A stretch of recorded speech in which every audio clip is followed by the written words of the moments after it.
A gente ouve a palavra política o tempo todo, não é mesmo? Mas o que ela realmente significa?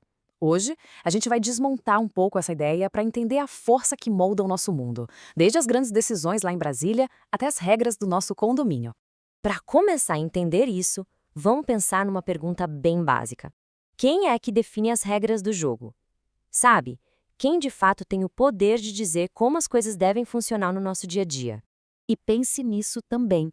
Como é que pode uma única decisão, às vezes tomada por um grupo pequeno de pessoas, impactar a vida de milhões? Uma decisão que pode mudar o destino de uma cidade inteira, de um estado ou até do país. E aí a gente chega na pergunta final dessa introdução. Será que política é só aquilo que a gente vê no jornal? Eleições, partidos, governantes? Ou é uma coisa muito, mas muito mais fundamental na nossa vida? Bom, quando a gente ouve a palavra política, geralmente já vem umas imagens e umas sensações na cabeça, né? E quase sempre isso é moldado pelo que a gente vê por aí, no noticiário. Vamos dar uma olhada nessa visão mais comum? Pois é. No senso comum, falar de política quase sempre lembra corrupção, aquelas brigas sem fim entre partidos, o espetáculo das eleições e, claro, as promessas que a gente sabe que muitas vezes não vão ser cumpridas. Para muita gente, é algo distante, complicado ou até meio sujo, uma coisa que é melhor nem se envolver. Mas olha só que interessante este contraste. É aqui que a gente começa a virar a chave, onde o senso comum enxerga só corrupção, uma análise mais profunda, a científica, estuda o poder. Onde a gente vê só as eleições, a ciência enxerga o processo de decisão. E onde a gente vê só briga de partido, a ciência analisa os conflitos de interesse que movem a sociedade. Muda totalmente a perspectiva, né? Então vamos lá, deixando essa visão do dia a dia um pouco de lado, vamos entender o que a política é de verdade, do ponto de vista da ciência. Na sua essência, a definição é esta. Política é o processo que a gente usa para tomar decisões que valem para todo mundo. É o jeito que uma sociedade encontra para decidir o que fazer quando existem interesses diferentes e os recursos não são infinitos. E claro, no centro disso tudo está sempre a disputa pelo poder. Esse processo mostra como a política surge de forma natural. É bem lógico. Primeiro a gente tem a sociedade, pessoas vivendo juntas. Onde tem gente, tem conflito de interesse, é inevitável. Para resolver esses conflitos, a gente precisa de decisões coletivas. E o jeito, o método que a gente usa para chegar nessas decisões, isso é a política. E olha, isso não tem nada a ver só com o governo federal, viu? Pensa bem. Quem decide as regras dentro de uma escola?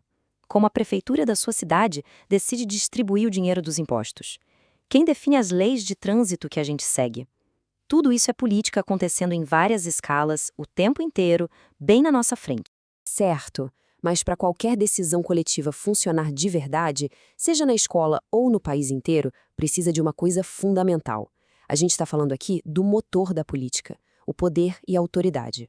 De um jeito bem simples, poder é a capacidade de fazer as coisas acontecerem, de influenciar o comportamento das outras pessoas. É literalmente o que move o jogo político. Essa pirâmide aqui ajuda a gente a entender como o poder evolui. Lá na base, a gente tem a força bruta, a coerção. Acima dela vem o poder, que é essa capacidade de influenciar. Quando esse poder é aceito como justo e correto pelo grupo, ele se transforma em autoridade. E lá no topo a gente tem a legitimidade, que é a crença de todo mundo de que aquela autoridade tem o direito de mandar. É a legitimidade que diferencia um governo de um grupo que manda pela força. Com esses conceitos na cabeça, fica muito mais claro, né? A política não é um evento isolado que acontece de vez em quando. Ela é, na verdade, uma dimensão fundamental da vida em sociedade. E aqui está o ponto crucial. Não existe essa de não participar da política. Mesmo quem diz que odeia a política, na verdade participa dela o tempo todo.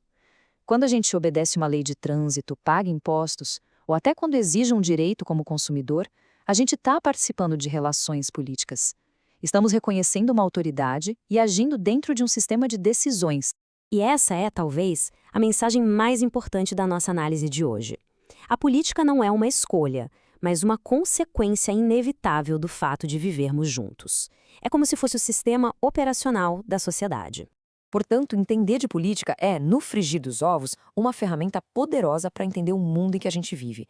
É entender as forças que moldam as nossas oportunidades, as nossas regras e, no fim das contas, o nosso futuro. O que nos leva a uma última questão. Se a política está em tudo, em toda parte, O que exatamente faz a tal da ciência política? Bom, essa é uma excelente pergunta. E a resposta a gente vai explorar na nossa próxima análise. Até lá!